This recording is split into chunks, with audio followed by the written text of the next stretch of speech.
And away we go. It is the BCJ Podcast, brought to you by the Holy Grail, right here on BearcatJournal.com. Go see our good friends at the Holy Grail. Baseball season's winding down, but watch parties are heating up for all away games the Cincinnati Bearcats played this year.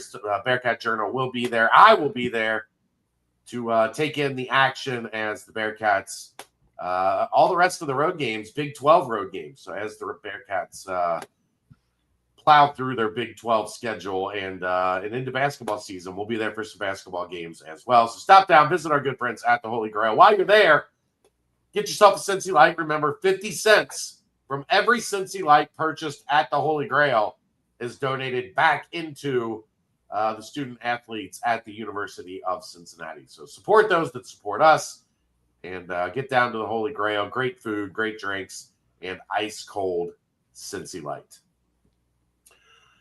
All right, let's get this show on the road. I am it's my Jordan flu game. I usually do pretty good when Kelsey gets sick. It'll nick me, but I usually stay pretty clear. Whatever upper respiratory infection she had this weekend has me struggling right now. So you're weak. This time I am. I usually feel pretty strong because she'll be sick and I'm perfectly fine. I'm like, whatever that was, it's got nothing on me. This time it is doing a number on me. So we'll make through it. One, I don't feel like we're gonna have a ton to discuss tonight. So yeah, we'll have a little bit. I know everybody. There's a lot of discourse on the message board this week about the experience at Nippert on Saturday. So, as we want to do on this podcast, when things like that arise, we like to address it head on. So we reached out, and we've got Anthony DeFino, Associate Athletic Director for all things Nippert Stadium. That should just be in the Associate Athletic Director for all things Nippert Stadium. We've got Anthony DeFino to join us tonight to talk through some things, and I will say this. I know people are upset for whatever issues that there were, but you guys, through the past couple years, have been outstanding at taking those issues, attacking them head on. A lot of event spaces like to stick their head in the sand and say, it's a you problem, not an us problem. We don't have anything to fix. You guys have been great at listening to the input, the feedback, and addressing those issues accordingly. I expect nothing less. I assume that is what you have spent all week doing. And don't let anybody ever talk bad about your hair.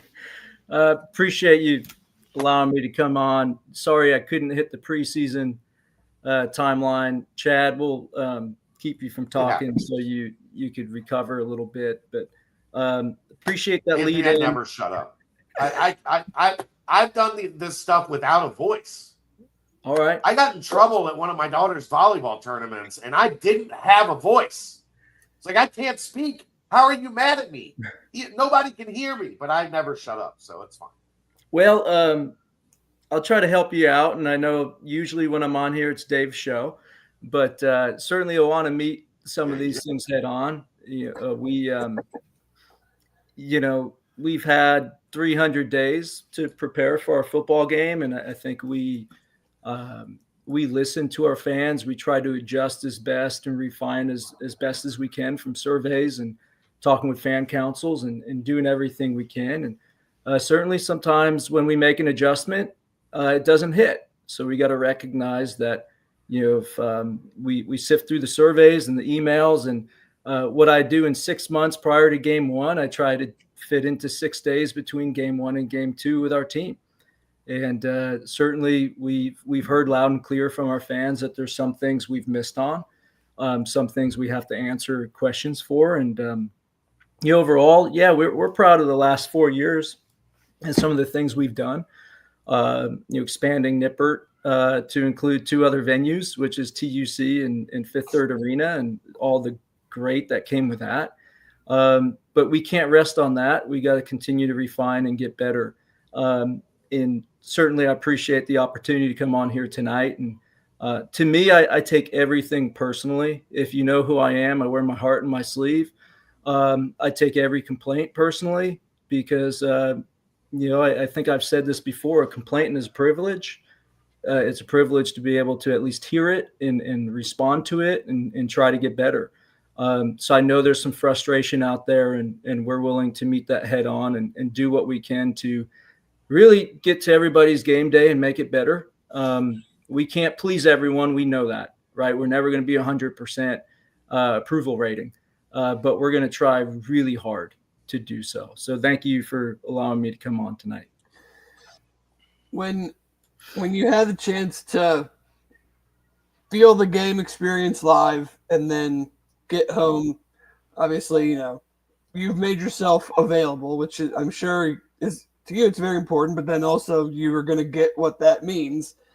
When you assessed everything afterwards, where do you think, or what was maybe the largest point that fans were frustrated with, combined with where do you guys feel like you were trying to do something and it just didn't come across maybe the way you hoped, or just didn't come across at all, that you're now looking at trying to clean up, fix, however you want to characterize it for the rest of the season?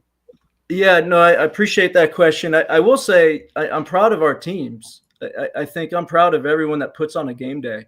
I think what happens behind the scenes in probably the most difficult stadium to operate in America. I mean, when you look at it, we don't have a perimeter. We create it with bike racks, and we create gates, and we try to do some really innovative things that within the stadium experience, yet we were able to tinker and be flexible because of that.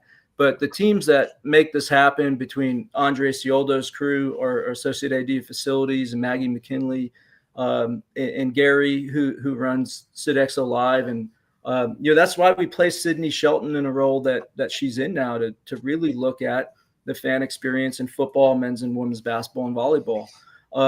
Our goal is to always be there for the fans, and we're there to steward your experience. And then, we're just the vehicle to try to get you what you need on game day. So I think there were some things that, I'm driving home. Hey, everyone for the most part got in. We went through this Ticketmaster transition. We changed our website. We're looking around at kickoff and the stands are full. So I'm like, okay, I'm not getting fired for that yet.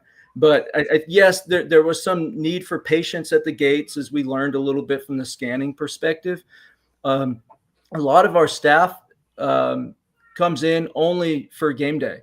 As much as you do training in advance, whether it's teams or they come on site, they're also working Reds, they're working Bengals, they're working the tennis, they're out there working other venues. So they're not dedicated to us 365, and I think they did a pretty good job, at least mitigating some of the things that we were expecting from the Ticketmaster entry perspective. And Brandon Phillips on our team, our associate AD, is phenomenal with the ticketing side of things. He so calm. I'm like, Brandon, how are we doing? He's like, I think we're good right now. So I feel, the big one, which was gate entry and Ticketmaster, went over decently driving home. Like, okay, they were in the stands, right? So then we get to parts of the game that I think some people had issues with. And look, we knew we were going to do what we called the loading dock. And that stemmed from, where is there a location in our concourse, which is really hard to operate, that we could add more points of sale, because we were hearing more points of sale, faster speed of service. So we had this idea of taking the actual loading dock where the restroom trailers were and turning that into a market. And by the time we got kind of through all the ideation of it, it came down to, we're going to have this long bar, loaded nachos, and do some things there. And, it kept getting kind of backed off. So certainly when the fan would walk up and see an empty place where their bathroom trailers used to be, and now it's a bar, the intent was to handle it as more points of sale for our fans. Late in the process, Garage Beer came on as a sponsor, and that was a location that they were looking at. Certainly we want to accommodate some of those things. And so here's what I will say. Inside baseball is, we're bringing that trailer back. We have it confirmed for a 7 a.m. drop off on Friday. So as long as that happens, that trailer will be back and operational. I think that was one of the concerns from our fans and frustration. So we'll find a way to both do that bar and the restroom trailer. So we certainly recognize that. And I think the plus is we'll keep the other porta-johns in that inlet that are kind of hid behind those windscreens. So that's an immediate change we're making, and we're pivoting quickly. I think from some people who had grid spots, we had some frustration there with the bellhops that we generally have. There were some situations that happened on Saturday that we had to pull them to go help with something else on the grid. So there's some instances where they weren't there. Well, we're really plussing up that staff by 8 to 10 more people, so that doesn't happen if we have to pull them. So we heard that from our grid holders, so that will be addressed. And we're working hard to make sure we even have more staff on hand. And then certainly, we heard it loud and clear about the lines. So from a point of sale and speed of service, there's no excuses here. But if I have to say there's a issue with campus connectivity as it relates to our handheld devices, I think the lines weren't as prevalent as our hard stands, which are hardwired into a network, but anything else is on a handheld machine. We were having campus connectivity issues. We're working with our IT team quickly, and I think we've made some significant headway this week to get those turn times much lower. I sit there with a stopwatch and say, okay, that dude in the hat who's 10 people back, how long does it take him? Generally, on average, previous years, it's 2 to 3 minutes.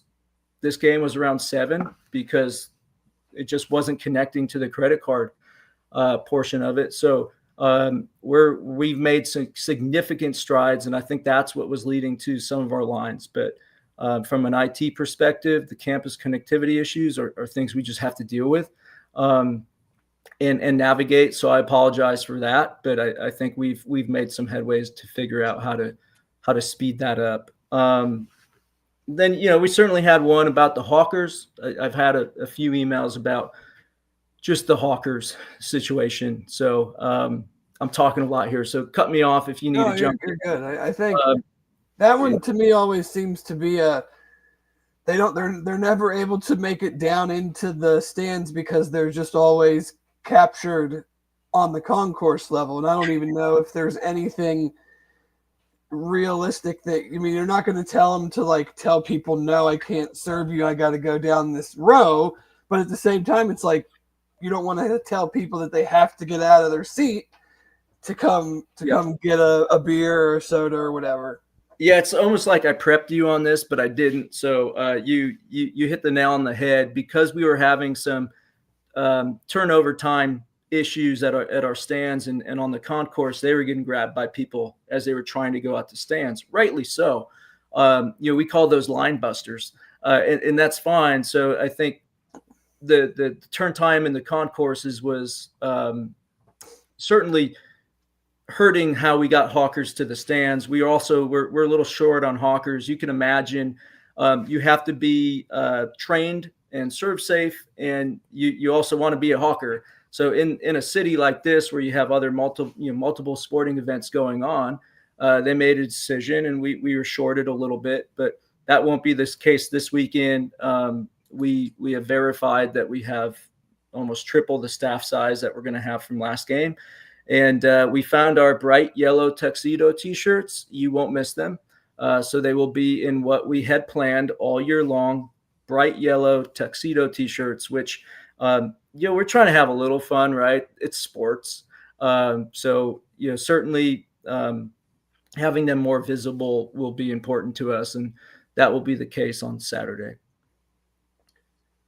From the standpoint of the new elements that you guys added, whether it was the Cincinnati themed concession areas, the 513 offerings, how was that received? How do you think that went? Are there any critiques, changes that fans can expect just in general offerings, or how the setup's going to be? And I mean, because the reason I say that is I don't know if it was it's hard for me to remember at this point if it was your first year, second year. I just remember game one year, somewhat recently, was a huge issue just getting into the stadium. And then game two, it was significantly changed. So you guys have been very nimble in how you can, adapt and change things. So is there, outside of the things that you just specifically mentioned, is there anything you guys discussed internally or are looking at that you're like, we can do this differently, we can do this better, even if it wasn't necessarily something that a bunch of people brought to your attention? Yeah, and I think that's the fun part about all this is trying to figure out what we need to do. If it's one or two comments from fans, we look into it. If it's 10, it's a trend. We absolutely have to address it. And I think the 513 stands were they did what they had to do. They're an instance where you could get less expensive items.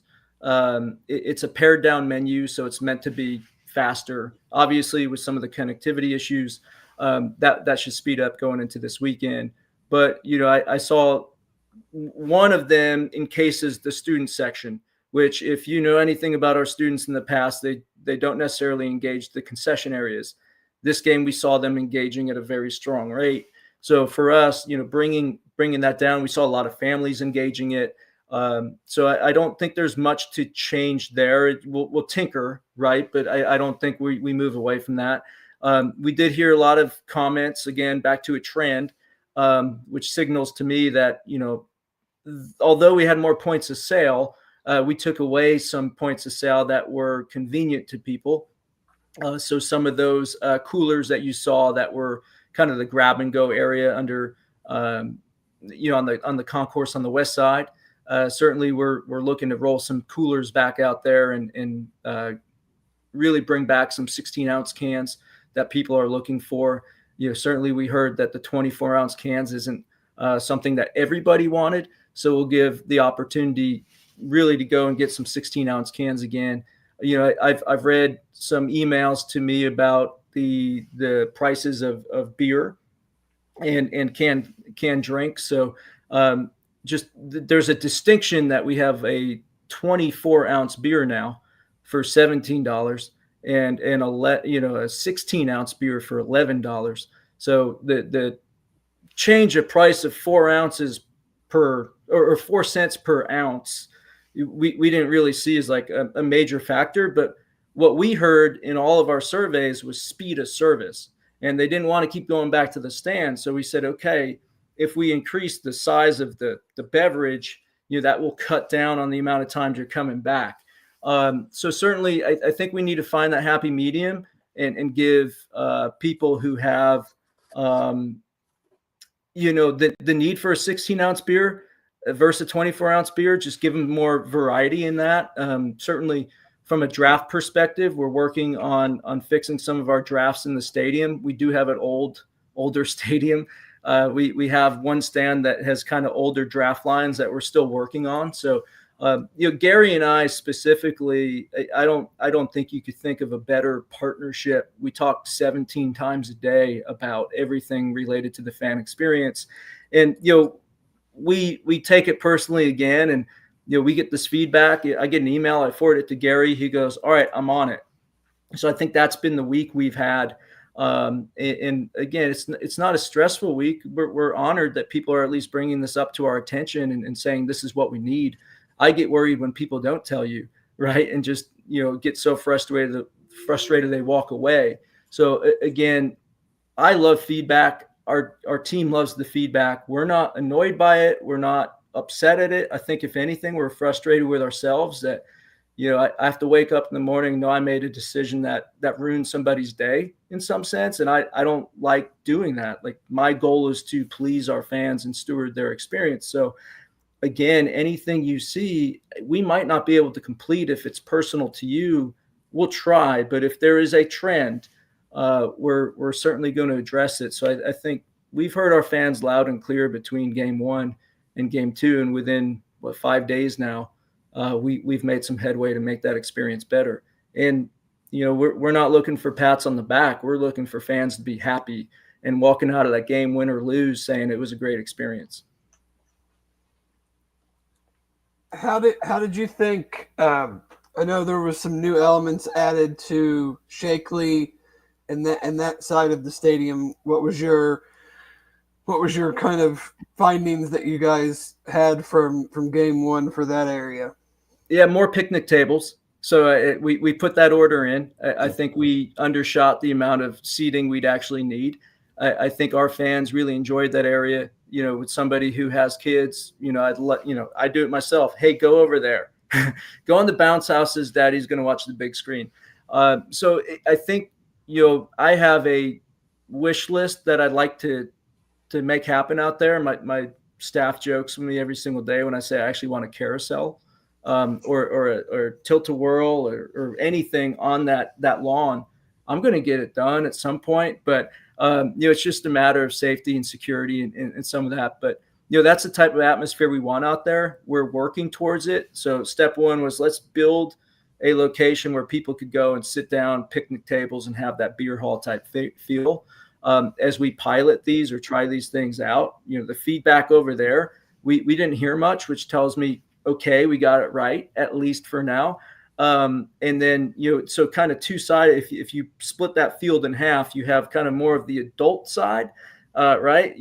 Big screen TV, beer hall, picnic tables, and then you have more of the kids side, which are the bounce houses and things I want to do, like the carousel and things like that. So we're going to continue to grow that, but I think fan feedback also helps. Like, what do fans want to see in that area? It's a pretty large area, but when we see families throwing footballs around and playing, bag toss, I think it's a great area, because if you have kids but you still want to stay in the atmosphere, you don't have to leave. You could stay right there.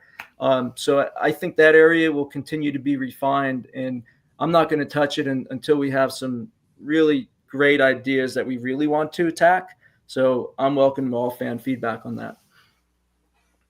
In that realm, how hard is it to shift away from, like you said, you've worked 6 months on something, you come up with a plan, you think it's a great idea, week one doesn't go well. Is it difficult to be like, all right, go back? Because people are creatures of habit, Anthony. So yeah. The minute something changes, we've seen this, like every once in a while, they'll change the format of the Bearcat Journal message board. And for 10 days, everybody will freak out about it. By day 11, everybody's used to the new thing, and nobody cares anymore. Like, do you have to keep that in mind, that sometimes people just are anti-change, and you have to allow for a little bit of time for something to work? Yes, but again, we take this seriously. I don't want our fans thinking we do not take their comments and concerns and their needs not seriously. I guess the better question is there a middle ground? Yeah. Where you say, we still like this idea, let's tweak it, let's move it around a little bit, but we still want this to work. We just have to find a way to make it happen. Yeah, look, so bathroom trailers is that, right? So I bet on the fact, this is on me, I bet on the fact that because we now have TUC in the perimeter and we have a lot more porta-johns around locations, trying to hide them as best as we can, I bet on the fact that taking that away would be okay. I knew I would probably get some heat. I wasn't expecting that much. So we find the middle ground, bring the trailers back, and still have that area where we could have more points of sale. It's going to be best of both worlds, in my opinion. But yeah, there are some things we can't pivot quickly on. As you plan from January to get to this point, you think about things that we have to purchase. We can't just change cups overnight or T-shirts overnight. We could, in some sense, if we paid for rush shipping, right? But there are some things we have planned for and strategically, trained people on. But we can't be shy about if this is, again, a trend that we need to try our absolute hardest to adjust. But there are some things that, we've addressed that we probably won't back off on, especially this season. And I don't mean back off because we won't reevaluate it. I think there's some things like Gate C that we have shut down there's been a few people very upset about that, but that is an absolute safety and security concern that we've identified that we need to be mindful of. And that one we'll reevaluate after this year. But for the most part, it's brought up to us as a safety and security concern, and we're going to abide by that one and evaluate that one as we move forward. But that one, again, that didn't rise to the level of the bathroom trailers and the beer prices. So certainly, yeah, there's a little give and take, and there is change. But I hope people know that the change is really coming out of listening, and also caring about their safety. Is there anything that can be done about the beer prices, or the beer prices are the beer prices? Actually, I think we're below market rate compared to our professional peers. I will say, when you look at, if I took a beer and I poured it in a cup, and we looked at, where does the money go? About 60% of it goes to operating expenses, paying for staff, paying for the actual beer, bringing it in-house, transporting it. 40% goes directly to our student athlete initiatives and our funds to help them. So, I mean, that's a pretty good margin to move over to our student athletes and make sure, with any concession item, that's how it is. So every dollar spent, you're roughly 35 to 40% direct to supporting our student athletes. So I think that's a major point too. And we're not priced up the price. We just took a 24-ounce can and made it $17, which was on par with the ounce, the dollar per ounce percentage that we had on the $11 beer.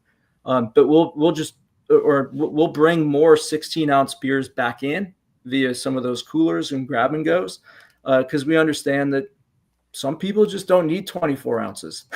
I'm not a beer drinker.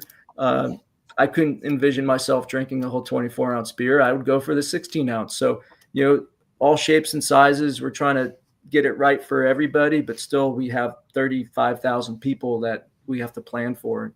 Don't ask for a 2-ounce beer because that's just not sold anywhere to my knowledge. But we're going to try really hard to get fans what they want and need. In-game production, I know we've talked about that a bunch over the last 2 years. How has that kind of worked for you as you've gotten more and more involved and seen how that changes with advertising and timeouts and band versus DJ and all that? What did you think of that for game one, and how does that look moving forward? Yeah, I think Stanley Frazier and his team, Connor Boyle, who runs our boards, and Trevor Toll from our broadcasting perspective, who has his team, that's a complete effort. I think we've gotten better. I think obviously the major complaint is always the sound system. I feel our sound levels were probably a little better than if you think back to 3 or 4 years ago.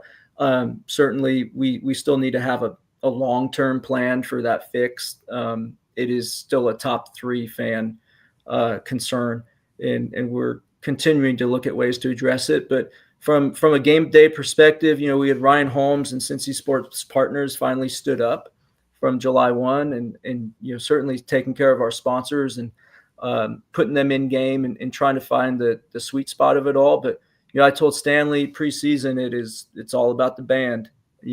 Surveys are saying, let's move away from DJ, who's good, but we're collegial, we're band, we're spirit, we're cheer, we're dance team. That's what makes us different than the Bengals. And for good or bad, I think that's what fans want to see. Some people actually will, and conversely will be like, we need more DJ.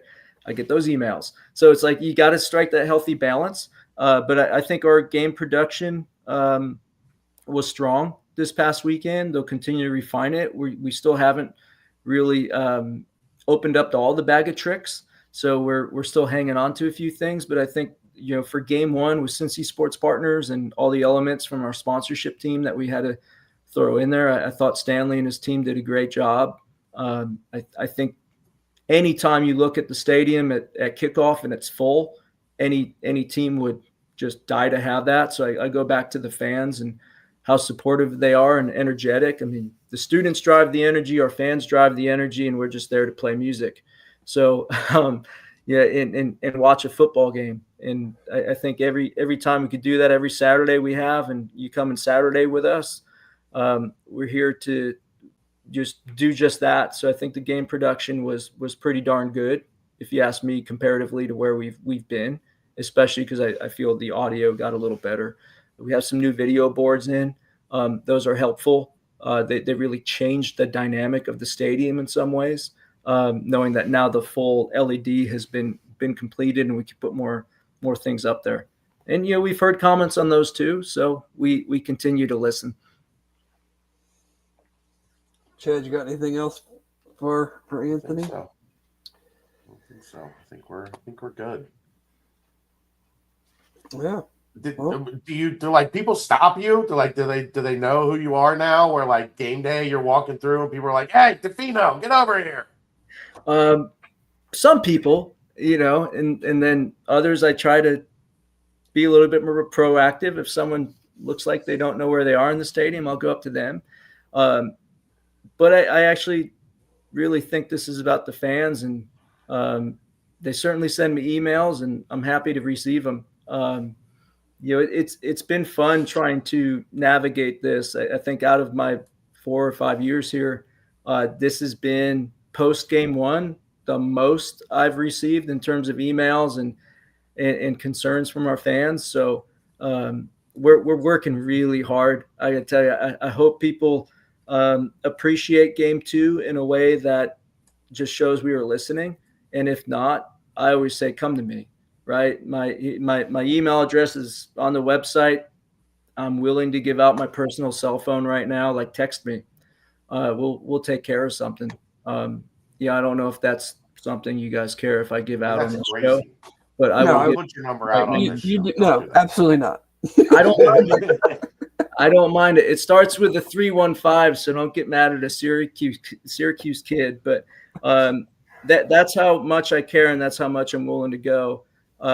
If anyone wants my personal cell phone, please. I'm ready for any conversation. I want this game day to be right for everybody. I want people to know we absolutely care and we are listening. And from game one, I apologize for anybody that kind of felt we didn't meet their expectations, and we're going to work hard to fix those. And that's what this is all about. Again, win or lose on Saturday, this is about being with us and Saturdaying with us. And I take it personally. So I hope people know that they can reach out to me. And I will say one thing, just, our staff works real hard. Just come to me if there's an issue. The staff in the stands, a lot of those kids are international students. They're working real hard. They're trying to get the same degree that a lot of our fans have. Please be patient with them. I think they're phenomenal kids. And I say, if there are any issues, take it out on me, please. You just email me, call me, do whatever you have to do. But I'm proud of our team. I'm going to continue to be proud of our team. I think our department has made a investment to make sure our fan experience is at the highest of levels. And, we have one goal. It's to be the best sports entertainment programming and concession team and everything else in this city, if not the region. So I feel thankful that we're able to take care of our fans and listen to them and respond. And, Cincinnati is a great place to be for all of us. So we're one family. We got to take care of each other, and this is it. Like, we're going to respond in game two. Hopefully we'll be better for everybody. Dave's mom says thanks. She says you're doing a great job. Thank you. I appreciate it. Awesome right. Human being. Thank you. She's all right. No, she's great. I'll give her that. Never been, but I'm going to go on Saturday. Top of Campus Green. I will be there. First time stopping in. There you go. What are your views on Jell-O shots? The Simone family are big on Jell-O shots. You know what? If they like Jell-O shots, it's awesome. They do. Oh, they do. They're certainly going to try to get you Jell-O are we talking about? Get you to take some. You're not going to get. you're not going to escape without being offered. That's for sure. I'll do one of those things. Oh, this is great. Yeah. Mm-hmm. All right, man. We appreciate it. You. Thanks again. And anything else, we'll always welcome you back, and we'll talk through it. Thank you so much. Appreciate it. Thanks for the opportunity. Anthony. All right. Of course. Thanks, Anthony. Appreciate it, man. Thanks. There you go, Anthony. I'll give him credit. Like if things are wrong, he is right there. Like that's in this business. That's one of the things you appreciate more than anything. If there's issues, a lot of people run and hide. They don't want to talk about it. I mean, he's easily the most available person that I've ever had an experience to know in the UC athletic department. You know, my family had an issue on Saturday, and he didn't know this, but he personally came down to talk through the issue. Then he found out that who I was, but it wasn't like they made it a point to call that out initially. But so yeah, I mean, if he reads the emails, he's serious about the phone calls or the text messages. Like that's crazy. Giving out your personal number is crazy. Yeah, that's another level of stupidity. Honestly, like I wouldn't do. There's no way I give these heathens my cell phone number. Dave, here's Dave's cell phone number if you need it. No. Yeah, but no, I mean I've emailed him who knows how many times just with ideas, with questions, texting. I mean, I have his number. Like he will answer your questions. He will look into things, and the people working specifically, like they're not the ones making the decisions. It's an inconvenience for you, but they don't want to be inconveniencing you either. So, let's have a little bit of patience, a little bit of understanding. And I'm sure based on past experience that a lot of the things that maybe didn't go the way people had hoped will be, looked at and remedied moving forward. Yeah. All right. Let's keep it moving.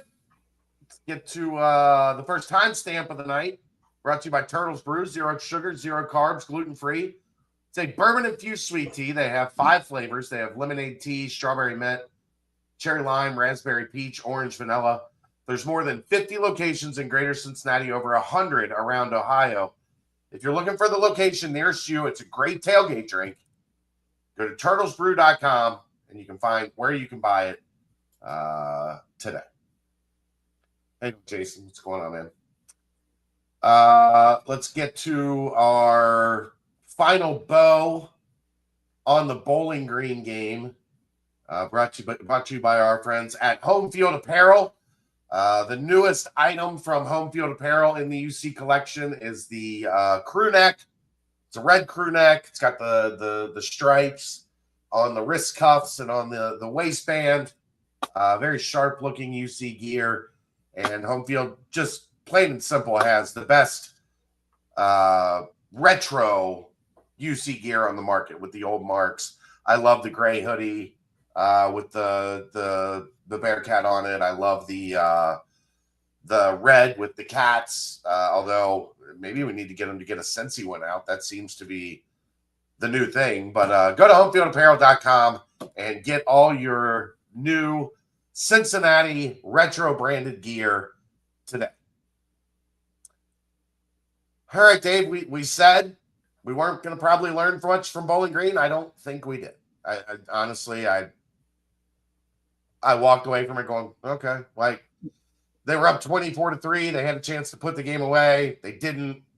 They kind of let Bowling Green just kind of creep around from there. Probably got a little bit more uncomfortable than it should have. We saw the passing game open up. We saw the running game shut down. We saw bend but don't break again by the defense. Did a good job keeping Bowling Green for the most part out of the end zone. But still, 80% completion percentage or right therein. Teams are it's 80 to 40 basically in time of possession. Yeah. Over the first 2 games. I don't think we learned anything. I don't have anything that like that jumped out as like I think differently in a positive way. Really don't have anything that I think jumped out differently in a negative way. It was just a game. No, and I agree. And and we're not. We better not learn anything this week. I mean, Right. The things that I want are a fast game where a lot of players play and nobody gets hurt. That's really, that's really all I care about.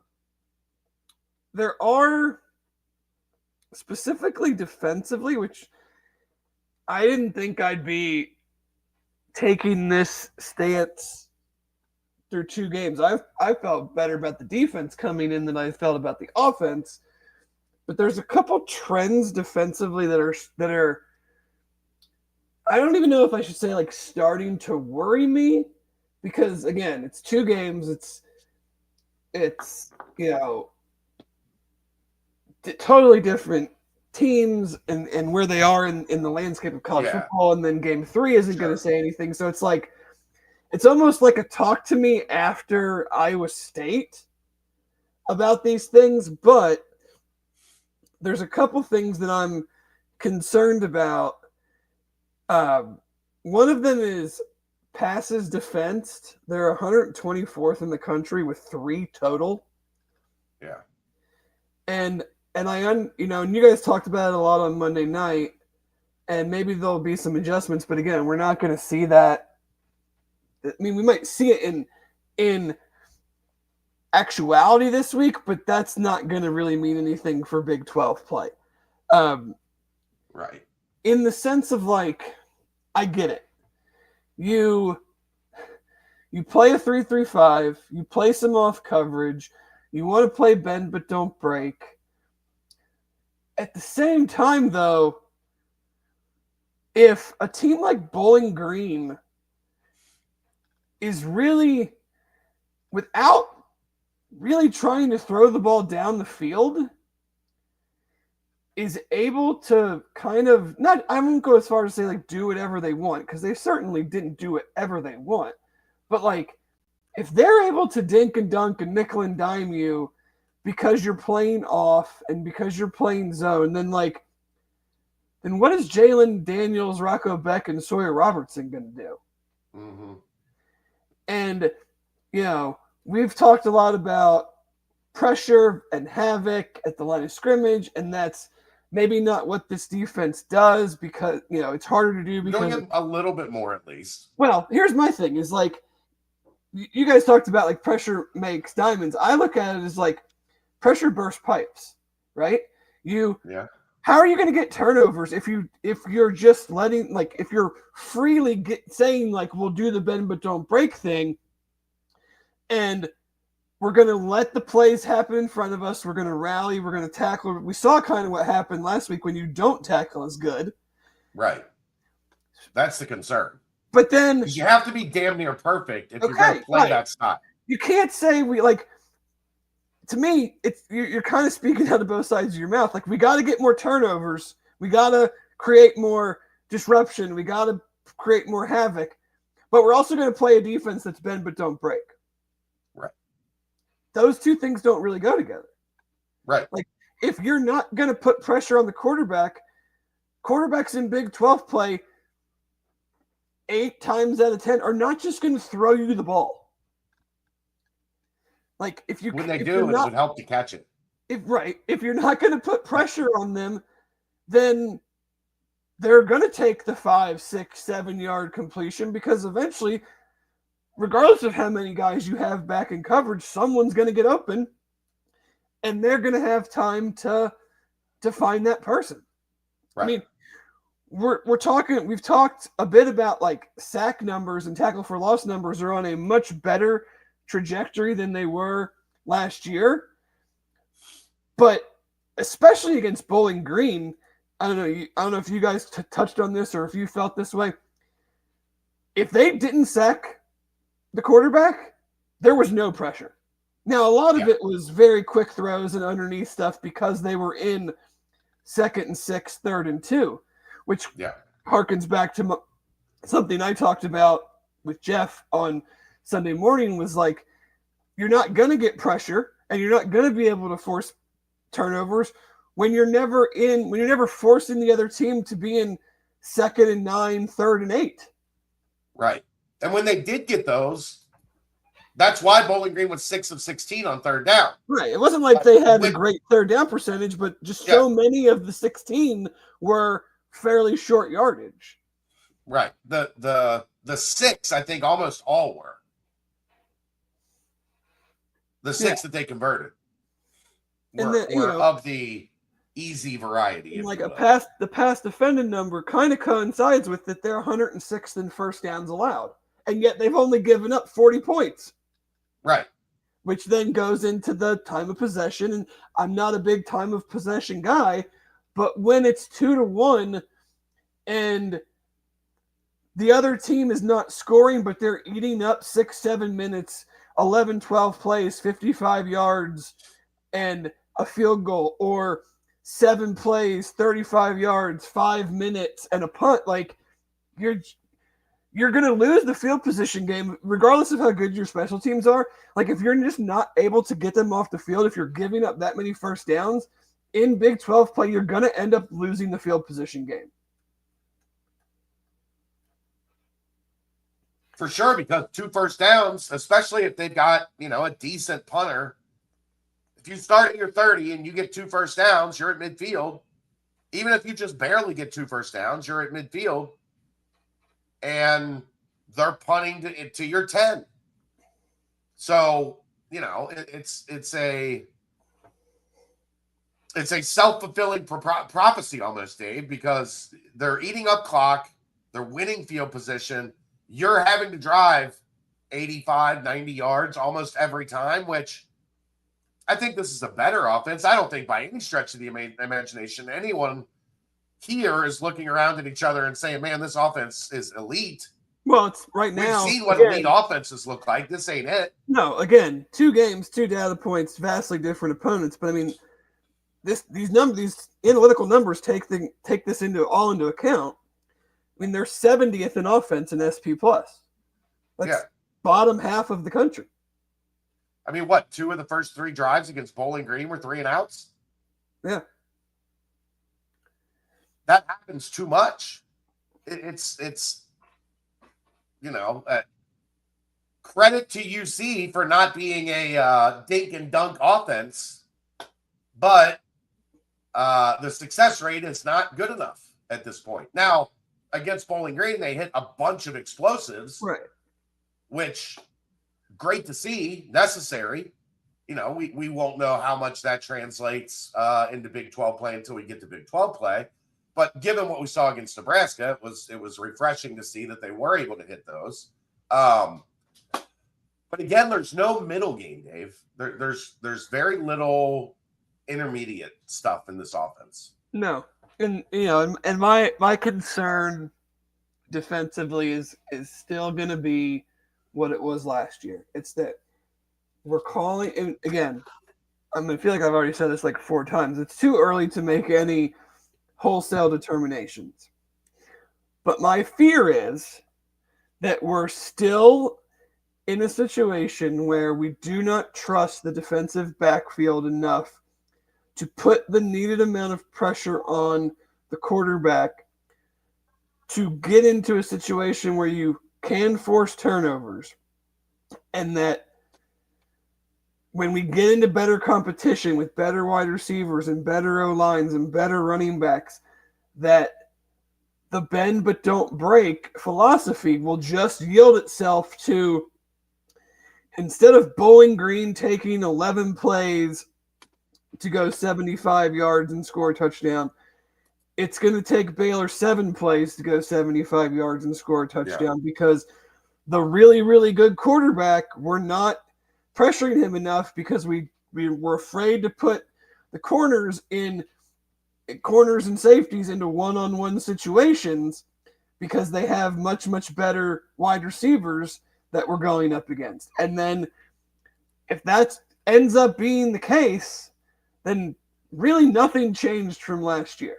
You changed out a whole bunch of people in the secondary, but how it gets put out on the field won't have changed at all. Yeah, I mean, look, like, we talk about Iowa State a lot because this is the same defense, essentially. Like, for all intents and purposes, the scheme is the scheme that was taken almost specifically from what Iowa State has become. You've done it. You've put up the numbers. We've gone back and looked at it. 2 to 3 turnovers a game. And this defense has 0 through 2 games.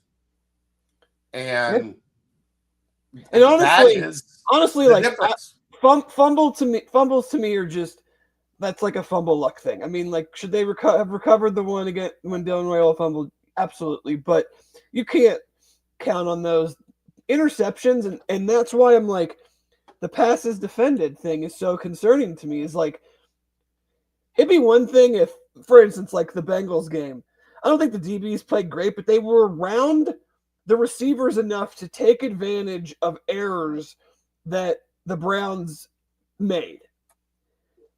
Our DBs they're not around the receivers. They're not close enough. I mean, the other teams have thrown the ball for nearly 80% completion percentage on a relatively high number of throws, I think, for those two offenses. And we're not around the passes. Yeah, that's an issue. They are not, like, I don't know if the answer is instead of a 7-yard cushion, you give them a 4-yard cushion. Like, you just reduce a little bit of how, like I said on Monday, we are not going to see this defense in, bump and run, press. Like, we saw Nebraska do that a ton in that game, and it made it hard for Cincinnati's wide receivers to get open. I don't think Cincinnati has the DBs to do it, to just, we're coming up and we're pressing you and we're going to play man, or at least man with zone mixed in. I would love to see the percentages of it, because while I agree with you, and then I'm not sure that, like, I'm not saying become a man team. I know what you're saying. But, like, you have to give these quarterbacks a different look. They can't look over every play and be like, there's my free release. Take the snap, 3-step drop, boom, 7 yards. Like, yeah. How many times did Bowling Green do that? How many times did Dominic, or whatever I don't even remember Raiola. his name at this point now, Raiola do that? I mean, the inside release was there all day long. Because part of the reason is because you don't, if you're going to put a slot receiver out there with a safety on him, the safety's not coming up like a slot corner would. Yeah. And so when it's 3rd and 4, I'm like, that's easy. That's easy for a quarterback at this level. Like, you don't have to do anything special to see that. So I don't know if it's mixing more man, on maybe some non-typical downs where it's like, where you just don't give them the opportunity to show that. I don't know if the question is send more pressure and and this is something I think you guys did talk about. It's like, at some point you got to find out if the dudes can cover. Yeah. Because right now, outside of Dante, and when Jake Golday, if Dante collapses the pocket and somebody else cleans it up, or Jake Golday, they're not going to win with the guys they have in just a straight 3-man pressure situation. So, either you just say, we got to figure out if these dudes can cover, and we're going to start sending more guys, and maybe you have some busts, and maybe you give up some stuff, but maybe you get him to – that's what bothers me so much, is maybe you get to him and you hit his arm and he throws a floater and you intercept it. Or, you're just not forcing the quarterback into making anything close to a mistake right now. Well, I think of a lot of the interceptions in the Fickle era, and a lot of them were that. Balls that just floated to a safety because there was pressure on a quarterback, and Wiggins was there, or Cook was there, or Forrest was there. Sauce and Kobe obviously had their plays, one-on-one when people did try to test them. But a lot of those interceptions were because of that. But how much of that was a result of Marcus Freeman being able to say, and maybe it's time to try it with McDoom. And you do it with one. And you say, okay, he's not getting zone help. And we're going to shift the zone this way a little. And we're going to shift the zone to the field a little to give whoever's on the field side an extra body and space, Right. or whatever the case may be. Because at some point, just playing this wide shell zone, it's going to get picked apart in this league. And if you look at what we're talking about coming up, Jaden Daniels is perfectly content going 19 of 20 on 5-yard passes. Rocco Beck is perfectly content going, 19 of 23. I mean, Rocco Beck completed his first 14 passes. Yeah. Against. They are going to take what you give them. They're going to. I mean, you can't, that's my thing, is you just can't sit back there and be like, we're willing to give up 6 yards because we're going to rally and we're going to tackle. And I'm like, okay. You're going to let the other team walk up and down the field and then hope you can keep them out of the end zone. And then you're going to give your offense 20 minutes to score 4 touchdowns, essentially. It's not a great play. No. Especially when, part of me. What do we think the odds are that they're going to hold 7 of these teams to 24 points or less when we get into Big 12 play? Well, I just keep going back to Baylor. Baylor's down 2 touchdowns with 6 minutes left against a pretty good SMU team and won that game in double overtime, scored 48. These teams are going to score, they just have different types of dudes. And that was without 2 of their main wide receivers. And don't look now, Dave, but the schedule is playing out again, at least through the first couple weeks, where Cincinnati's going to get, it looked like it might be there was a lot of things that had Cincinnati as one of the easiest Power 5 schedules in the country or whatever, because the Big 12 teams they were expected to play weren't expected to be very good. And now, there's 3 of them that I think, are not great. But the other 6 are starting to find themselves in that upper half of the conference. Yeah. And I think, part of me wants to be a little cautious just because, okay, game one, you're on the road. You got all these new pieces on defense. You're playing an offense that has an offensive coordinator that called plays at the end of the year, but that was not his offense. So you don't know exactly what you're getting game 1. Game 2, I don't know how much different stuff they did. I'm certain that they didn't empty out the playbook, so to speak, with packages and things to cause havoc and pressure. So, okay, let's put that aside. Game 3. Yeah, but game 3, they could just play base the whole game, not blitz a single person the whole time, and it's not going to matter. The thing with Bowling Green that's scary, at least from my perspective, I generally stand behind the offense and just watch the other team's offense and watch plays develop. They weren't doing anything out of the ordinary. I mean, there was some misdirection stuff in their run game, especially early. One play I remember, but you're hitting running backs out of the backfield with guys nowhere to be found. You had some of the worst run fits and angles that I've seen a team take on a few plays, in a long time. Losing guys on, the touchdown that they had down the sideline, just totally lost the tight end, sneaking out. It just concerns me when you always are playing. You're always taking a step back. Defense should be attacking. Defense should be forward. Defense should be taking the fight to the offense. And I felt, again, without Dante, the Bowling Green offensive line I don't feel like they gave up sacks, but like it wasn't like they were under siege, like they were just getting pushed off the ball. Like the defensive line was not moving the line of scrimmage nearly enough. Right. So that puts you in a place where, like, yeah, we didn't take anything massive from it,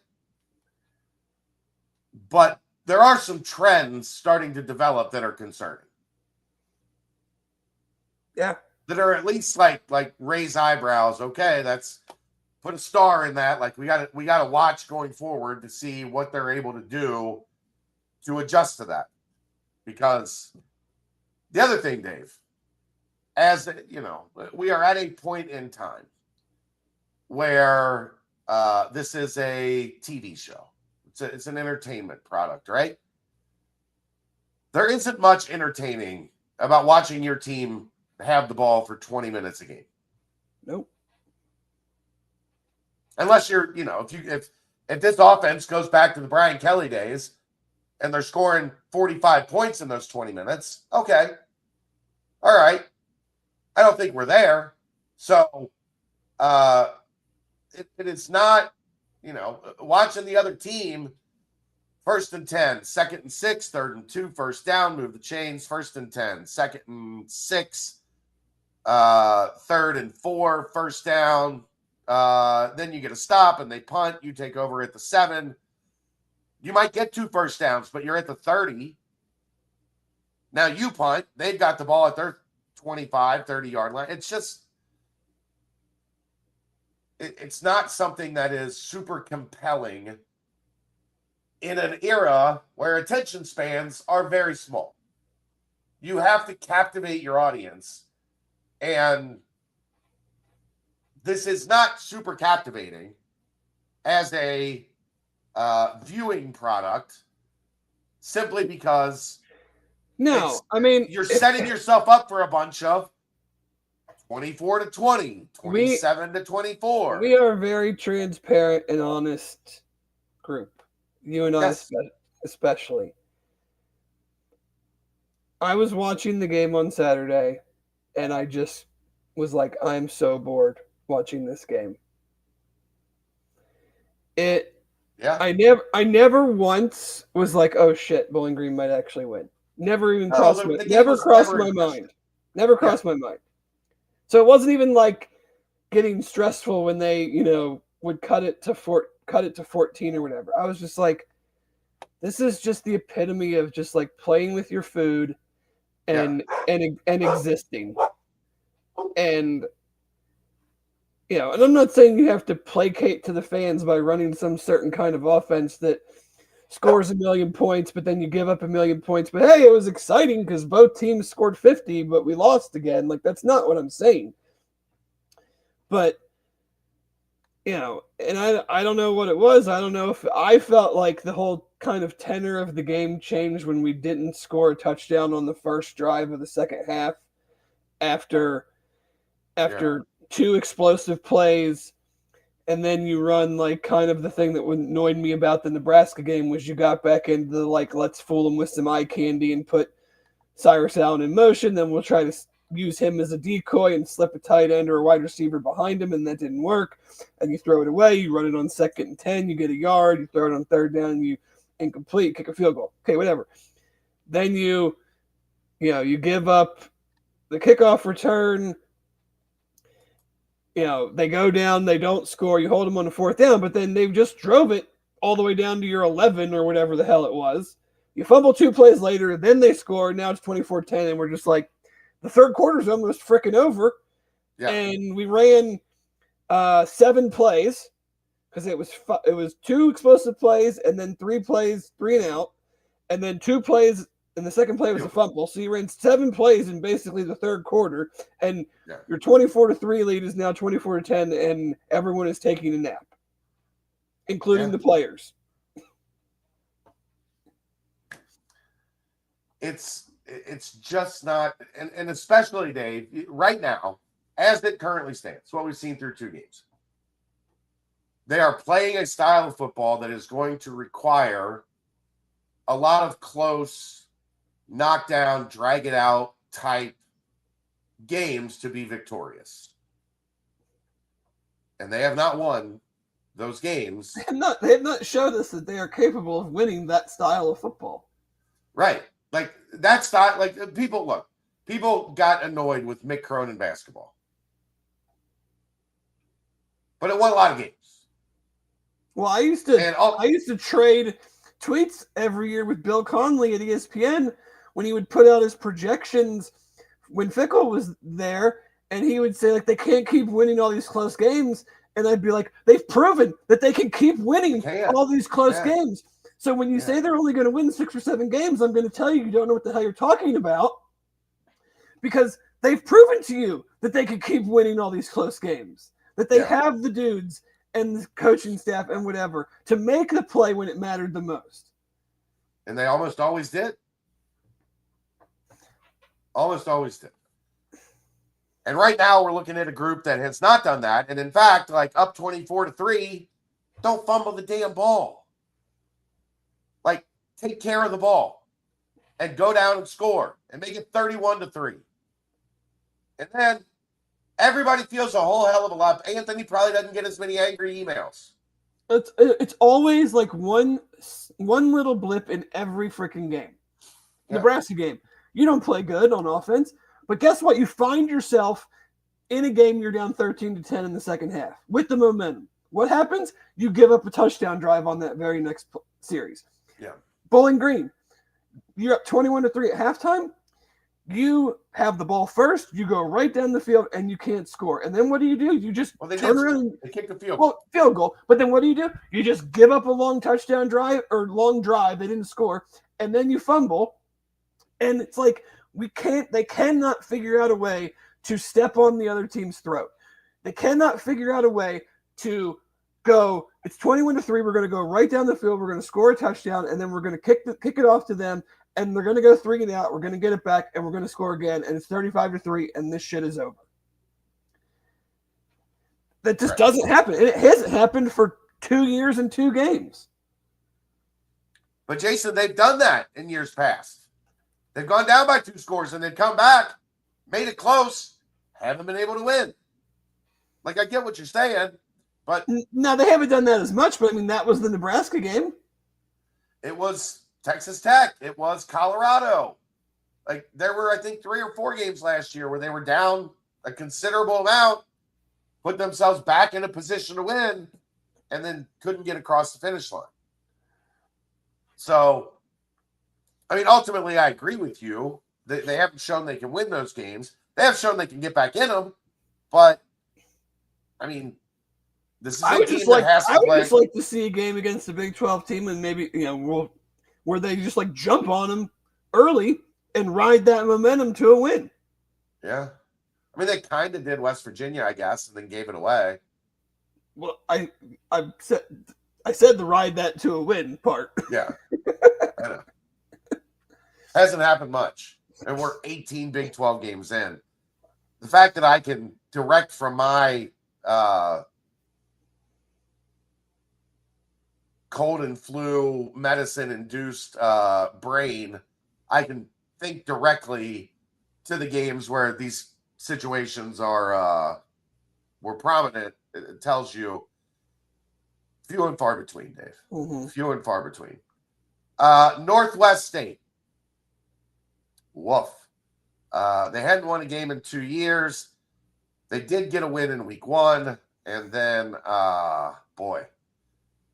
things snowballed fast for them last weekend against our old buddy PJ Fleck. Yeah. They got rode over. Yeah, I didn't look at anything about this team. I mean, if you're down 35-0 and 59-0, 35-0 at the end of the first quarter, 59-0 at halftime, like, what am I going to say about them? When we talk about their quarterback, their defensive line, like, it's a prostitute game. They're coming here to take a check, just like they did in Minnesota. And that's why I said, play fast, score a bunch of points, play a bunch of people, nobody get hurt. Go into a bye week, not having to be like, oh, thank God we had the bye week because 7 players wouldn't have been able to play if we had this game. No, be able to go into the bye week and spend it on great scouting of Kansas, advanced scouting of Iowa State, self-scouting through 3 games as much as you really can, playing, you're playing all the levels. You're playing the P4 mainstay, you're playing the solid MAC program, and now you're playing the bad FCS team. So, like, I don't know what you exactly take from that after 3 games, but yeah, let's not be in a situation where after this game we're thankful that there's a bye. Right. Would you? Dante's not going to play. That's fine. I wouldn't play. Yeah, I wouldn't play anybody that had like any level of like muscle / tissue injury that could pull a hamstring and be out for 4 more weeks. Like, no, not playing anybody like that. Would guys like Sorsby and Golden, would you treat it like an NFL preseason game? Like, you're getting a quarter, and then we're going to get you the hell out of there. I mean, I think that more so depends on game flow.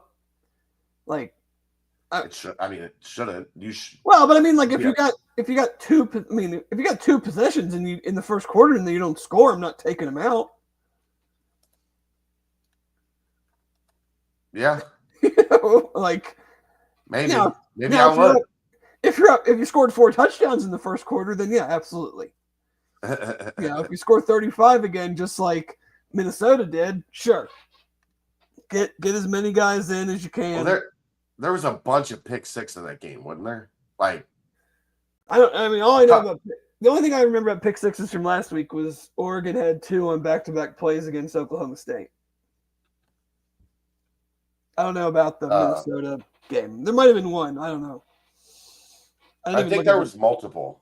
But I didn't even look at the box score. I just saw tweets about the score itself. Yeah, I mean, like, I don't need to see much from Brendan Sorsby in there. Like, I'd treat it like a scrimmage. Like, it just, okay, we saw Brendan, great job. Let's get out of here. Forget gameplay for me. Just be done with it. They had an interception on the first drive of the game. Might have been the first play of the game. It was at 14-54. So that's the first play of the game, potential pick 6. And then later in the first quarter, they returned a fumble for a touchdown. 29-yard interception, 25-yard fumble recovery. So they had 2 defensive touchdowns. Yes. But yeah, I mean, I just want to see the defense be more aggressive, even if it's against this team. Like, make it harder. I mean, it's already going to be hard, but like, can we make it a little bit harder? At least so I can see that is something that might be in the works for future games. Guess how many first downs Northwest State had? 3. 2. Oh, 2. 2 first downs. 1 rushing and 1 passing, so they were balanced. Balanced attack for the Demons. They had 19 yards rushing and 23 yards passing, 42 yards of total offense, 37 plays. I can't remember the last time in a college game I saw 37 plays. And Minnesota probably wasn't even trying in the second half. Like, they probably just ran the ball 59-0 at halftime. I know. Minnesota probably ran the ball almost every play in the second half, if I had to guess. Yeah, Minnesota had 25 first downs, 15 rushing, 9 passing. And, these guys might be real bad. I don't think there's any might, dude. That's true. They're real bad. True. But I think they're very, very bad. We shall see. What's your final score prediction? I'll mirror the Minnesota game. We'll just go 66-0.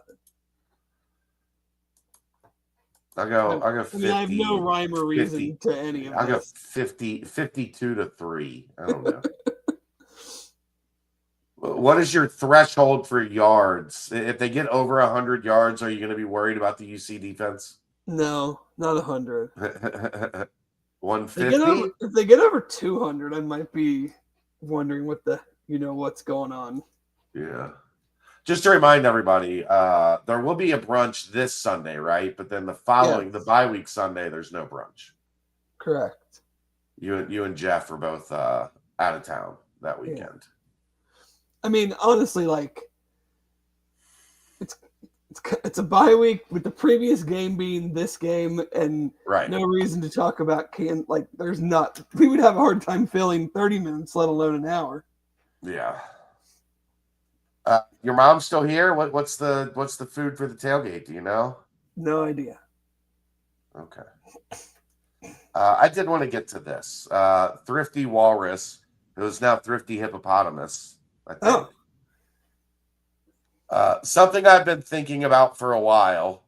We all have high expectations, and we're judging it off the shimmer of the fickle era, which is a different era. NIL was in its infancy and no Big 12. Might it be that UC football is exactly where it should and ought to be, given the budget, and perhaps our expectations are too high given the era that we find ourselves? Thanks, longtime listener. Dave, this is right up your alley. You really want me to go here? I do. He asked the question. He knows what podcast he asked this question on. No, our expectations are not too high, especially when you can watch teams now with the transfer portal era flip a roster and be competitive, going to bowl games. Indiana went to the playoff with a new coach, a brand new roster. South Florida currently, I mean, Jeff Scott prior to Alex Golesh won 4 games in 3 years. Alex Golesh takes over that roster, has won 7 games both of his first 2 years. Last year with no quarterback, and now they're, potentially the darling of the sport and having the inside track to the playoff from the group of 5 teams. Like, no, I don't think we're right where we should be by any stretch of the imagination. I agree with them to a point that I think there is more of a ramp up than people anticipated. And I don't think UC is there yet. I think it is fair to at least say, can you get that first full check? Like they don't get that first full check until this coming summer. They are playing from behind. That is the reality. Does that mean that you can't do it? No, of course not. Does it mean that there's maybe even more of an adjustment for UC because they did do a lot to spend and act like they were a big boy when they weren't?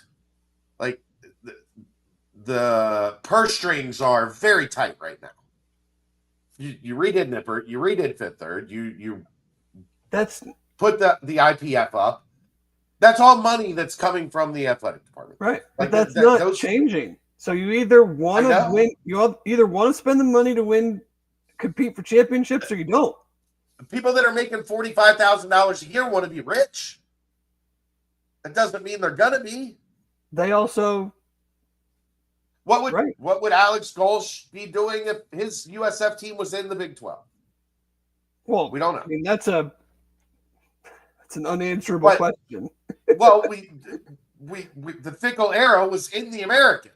Right. So I think a lot of people project that and say they should be able to do that here. And I think the jump up to this level was a bigger jump than most were ready for. Does that mean I think they should have not done better? Yeah. I mean, when you've lost as many close games as they've lost, when you've created as many mistakes, mental mistakes or physical errors that they have, there definitely should have been a couple more wins sprinkled in over the last 2 years. But I do think there is a reality that they're not where they're going to be. And people aren't there's no patience in this society, so There nobody's going to be patient. There shouldn't be for this. There should not be any patience. Okay. You want my dollars? That's the other part. That's the hard part is, okay, so there is a time that it's going to take to get up to this level. In the meantime, people are going to say, I'm not giving you my dollars until you get there. It's going to slow your ability to get there because people stop giving you their dollars. Yeah. They're in a tough spot. It's a son of a bitch. It is. I don't have to deal with it. I'm just giving my broad view of, they were a big fish in a small pond, and now they're the medium fish in a much bigger pond. And that fish hasn't figured out how to swim with the big boys yet. No. So, I do think there's something to what you're saying, but your market does not allow for a lot of rain. Thrifty, like Bengals, Reds, FC Cincinnati, Xavier, UC, Kentucky, Ohio State, Indiana, Louisville. Like there are options, and if it's going to take you 3, 4, 5 years to get there, you know what people are going to say? I'll see you when you get there. Yeah. Right? I'll see you when you get there. And that's why, in my opinion, it's why you have to, while the cake is baking, so to speak, you have to do things to stand out. You have to have interesting people, interesting things going on around you. Like I said earlier, I just kind of feel this is football program specific. I'm not going to paint with a broad brush of like the entire athletic department. The football program to me right now just exists. And I'm not saying it's one person's fault, anybody's fault, but like that's just kind of where there is this window in college sports from 5-7 to 7-5 that you just exist, right? I think if you get to 8 wins at some point in time in there, like you're in the 8 wins means you beat someone you probably shouldn't have beat. And you can use that as like a, hey, we're making progress. Yeah. But like 4 and 8. You see, and this part is like it's not their fault, but like they have no rival. Yeah. We all wanted to be in the Big 12, with all the things that came along with it, good or bad. But like, you're winning 5 games. You won 5 games last year. You lost your last 5 games. You got no rival. There's nobody on the schedule on a year in and year out basis that gets the vast majority of the UC fans thrilled about playing. Right. You don't have, for the foreseeable future, to the best of my knowledge, anyone on the schedule in the non-conference that anybody can point to and go, I am fired up for that game. There is 0% chance I'm going to miss that game. Yeah. And so to me, you're just existing. Until 5-7 to 7-5, Dave. Right. Your administration's not going to move on, really. Unless it's like a continued trend of 5-7, you get what I mean. But like, you're just in kind of football purgatory. I said that to Tony the other day as the fourth quarter was winding down. It feels like it's just another college football program right now, which stings for a lot of people because over the last 20 years, they did a lot of like, dude, this as much as anybody. 2021 was the funnest sports year of my entire life. I got to this more than anybody because you've been around because of your grandpa and your aunts, and like you were raised around this football program. Mm-hmm. It was just another college football program for 90 years, 80 years, 90 years. Way before I was born. Yeah, it just kind of they almost got rid of it in the 80s. Yeah. And then for 20 years, 15 years, 17 years, whatever, it's felt like something. And now it feels like the tires are spinning. But even in those periods where it was building, there were still moments. Sure. That grabbed the attention. I'm not even going to say of the nation. Yeah, but I think that's easy to do in retrospect. But no, the Rutgers. Let's use the Rutgers win as an example. Okay. That was an attention-grabbing win. Sure. Then you have other things that happened, and then I'm talking before that. Like, I don't know. Like people that talk about like the Wisconsin win. Okay, yeah. Well then there was like 77-0 at Louisville, and right, and 80-0 at Penn State, 2-0 at Penn State. Right. I mean, that was one win out of like the beat Ron Dane and everything. Sure, I get what you're saying, but like right now, it's like there's no juice, man. And I know that's like the kids say vibes and whatever. Like it's just like. And I'm not trying to be a negative or downer on anything, but like it's just how I feel about how things are going on. And when in the sport now with the 12-team playoff, like, and I felt this way for a while. I mean, I felt this way about bowl games for a while. Like, if you're not in the running for the 12-team playoff, you may as well just have ended your season. Yeah. Like, because you're not going to get talked about. You're not going to get your fans aren't going to be super excited by, 7-8 wins. Now we will be, because that's 8 wins to me would tell me, like I said earlier, like that means you beat somebody you probably shouldn't have beat. You had to go on the road and you probably won a game that you weren't favored in, or you won all your home games. This year, using this year as an example. You won all your home games and you went and you beat Oklahoma State. Well, if you win all your home games, that means you beat Iowa State. That means you beat Baylor. That means you beat BYU. Yeah. I can get excited about that. I can say, man, that is real tangible shit that we can now look to 2026 and go and build off of. But if we're just going to float in that 5-7 to 7-5 range, that's not getting anybody in this town excited, man. It's not. You're right. Real quick, one more time stamp brought to you by Turtles Brew. 0 sugar, 0 carbs, gluten-free, 6% ABV, bourbon-infused sweet tea. They have lemonade tea, strawberry mint, cherry lime, raspberry peach, orange vanilla. More than 50 locations in Greater Cincinnati, over 100 around the great state of Ohio. Go to turtlesbrew.com for more information and the location nearest you. A portion of the proceeds goes to save the Sea Turtles. Real quick on basketball, Dave. We're almost to the start of practice. I think next week is the official start of practice. Wes did say at the tailgate that he spoke at Saturday, there will be road exhibitions at Arkansas and at Michigan. When you think about going on the road for both of these exhibition games that now can be played in front of fans. I was gonna say I can go to the Arkansas one and boo Cal like I did when Tennessee beat him by 30 this year, and we all went to that game and booed him. But Arkansas is a long way away, Dave. I know. No, I think it's great. You should test yourself in those situations when you have the opportunity. Upset that there's not a home exhibition game to get a preview.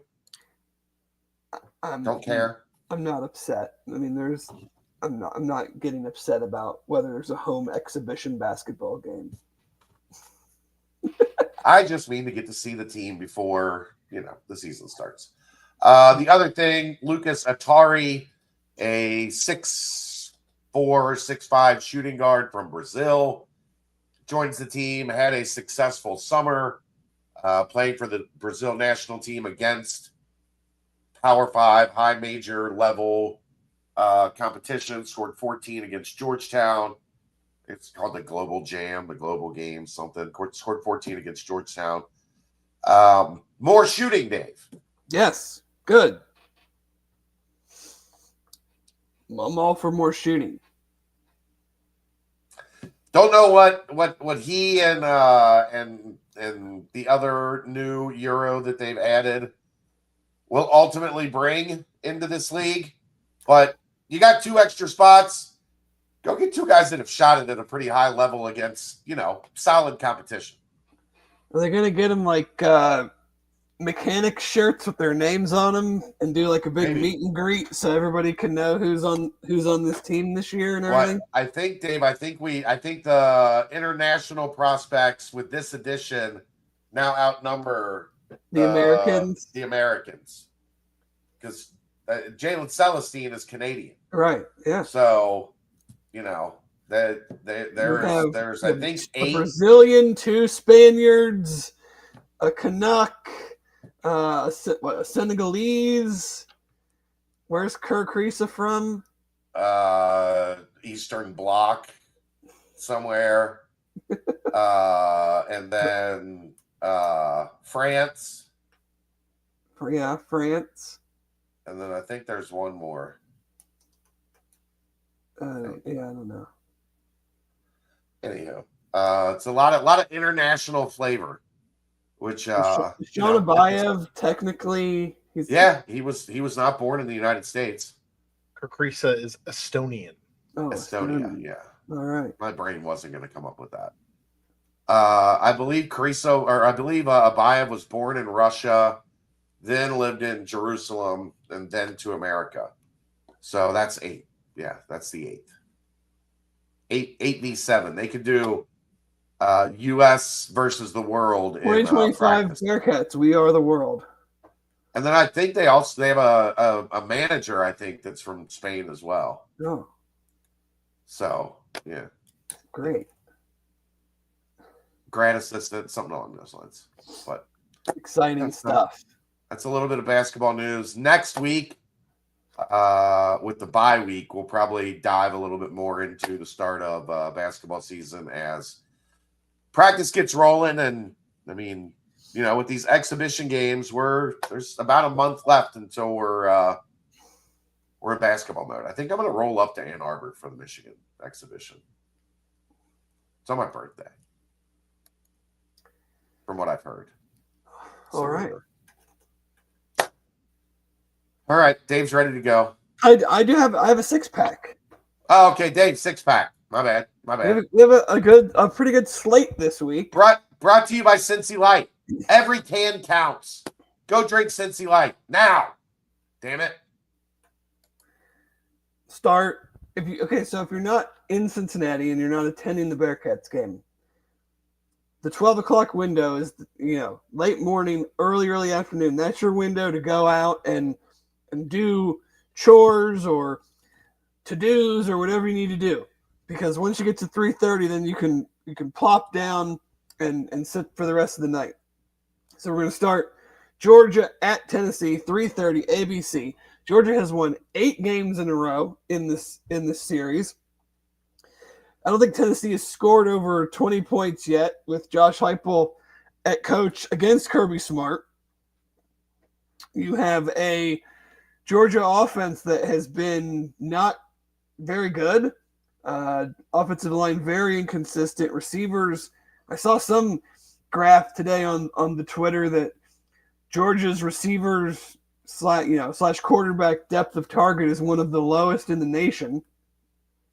So they're not getting open. They're not throwing the ball down the field. Can Tennessee get a win at home? Quarterback's first road SEC game. The Georgia defense will be good. So, there's that. Then we're going to go 3:30 ESPN backyard brawl, Pitt at West Virginia. Some of the shine certainly off this game with West Virginia losing to Ohio. I heard that game day was slated to go there. And then when West Virginia lost, they pivoted and now are heading to Knoxville. West Virginia's main running back is out for the year, and one of their main receivers is also out for the year. And that was a thin roster to begin with. Well, yeah, you had like 70-something new players. Yes. So that one's always just a fun game to watch as a casual. 4:30, the CW. How about the CW getting 2 bangers in back-to-back weeks. Got SMU Baylor last week, and now this week gets USF at Miami. Because it's an ACC team, it's on the CW. So USF obviously pulls the huge upset last week at Florida. Have to feel like they might run out of juice in this one. You know, Boise, then now I don't know how good or bad Boise is, but they certainly haven't played like some tune-up game against Bethune. But they beat the hell out of Boise. Yeah, but it's still like a team that's similar to you. They didn't play Bethune-Cookman.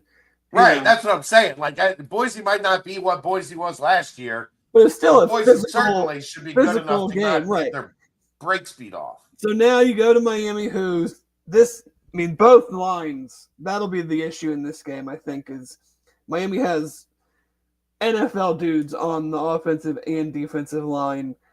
Can USF withstand that? If they can, I mean, you're looking at. Outside of losing 2 or 3 games in the conference, be hard to keep them out of the playoff. And then we're gonna go Florida at LSU, 7:30 ABC. Billy Napier, coming off that loss, has a ridiculous 4-game run here coming up.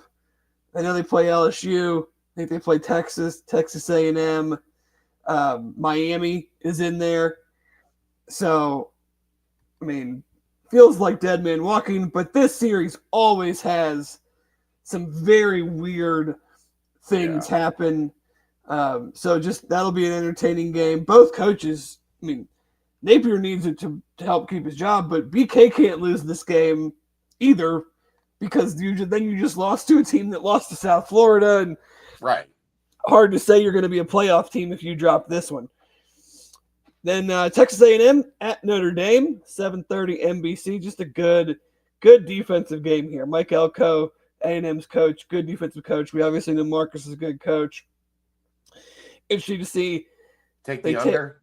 I don't even know what it is, but probably. I mean, they're going to let CJ Carr throw it a little bit more. Jeremiah Love, did nothing in the Miami game. He's one of the best running backs in the country. So I think Texas A&M has some injuries, though. I have to look into that. I feel like their quarterback, I don't know if he's out, but have some injuries they might want to keep an eye on if you're into that type of thing. And then 8 o'clock, ESPN2, Duke at Tulane. Tulane is a sneaky playoff potential team because they don't play South Florida. They do not play them in the regular season, and they're big. They're the non-con games that they need to win are Duke and then Ole Miss. So it's like they're not out of the realm of possibility that they could win those games. Plus, you have the dynamic of Darian Mensah being Tulane's quarterback last year and transferring to Duke. So some little intrigue there. But overall, good slate. And then if you like to stay up super late, there's more like really late night games this week too, to keep you occupied until 2-3 o'clock in the morning. You degenerates. That's right. All right, you got anything else, man? I don't think so. I imagine in a nightcap, you and Aaron talked about the transfer portal window. I'm assuming. We did not. It's moved to January, which I think is fucking stupid. Well, I agree with it. You agree with moving it to January? Yeah, out of the options that are realistic. I would rather have moved it to April if it was going to be moved. Well, the coaches were never going to go for that. That's the whole I'm just saying, like, if you're moving it away from, if we're going to continue to pretend that academics matter. I don't think they are pretending anymore. They still say it. Well, they still say it, but they don't want to classify them as employees. They're clearly doing what the coaches want because the coaches want to know. They don't want to wait until April to find out who their team is, and they don't want to pay players all spring for them to then go into the portal. Right. I mean, there's no ideal thing because it still revolves around an academic calendar. That's the gist of it. But yeah, I think it's going to create a lot of problems because you're going to have these kids that are. There'll be lawsuits because there always are lawsuits, and it's like, will it even? It'll probably happen for like one year or something, and then they'll have to reevaluate it because this thing, unintended consequences thing happened or whatever. But of course the Big Ten doesn't want it. I'm just glad more and more people are realizing that it's actually the Big Ten that's the biggest pain in the ass and not the SEC. Yeah.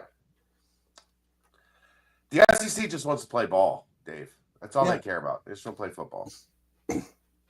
I don't know how it works trying to get these guys enrolled and in classes before the start of the first semester.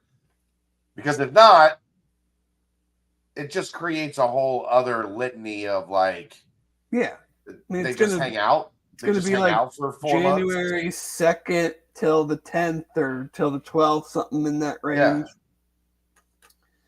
And then you're going to be scrambling to get kids on campus, visit, commit.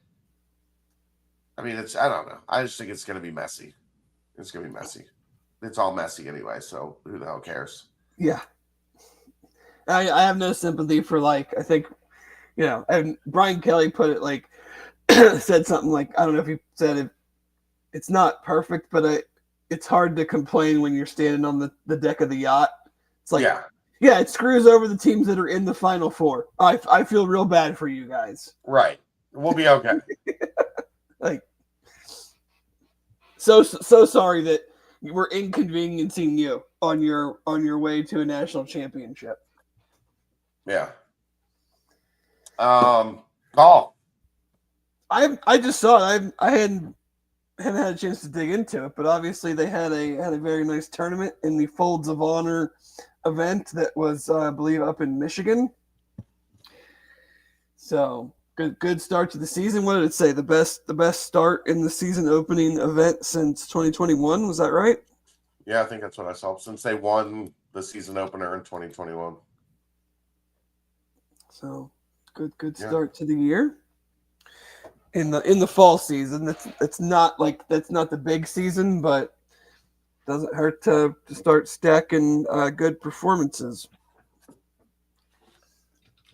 What did our old friend say, Dave? If they're keeping score, you want to win.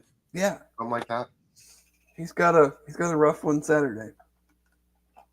That's putting it mildly. All the luck down in T-Town for you, Mr. Fickle. Putting it mildly. Although they're not very good. Wisconsin, yeah, I know. No, Alabama. They're not very good either. It ain't gonna matter Saturday. I don't know. They kept it close against Oregon last year. Remember that? 20-point dogs. It's a lot of points. It's a lot of dogs. It's a lot of dogs. All right.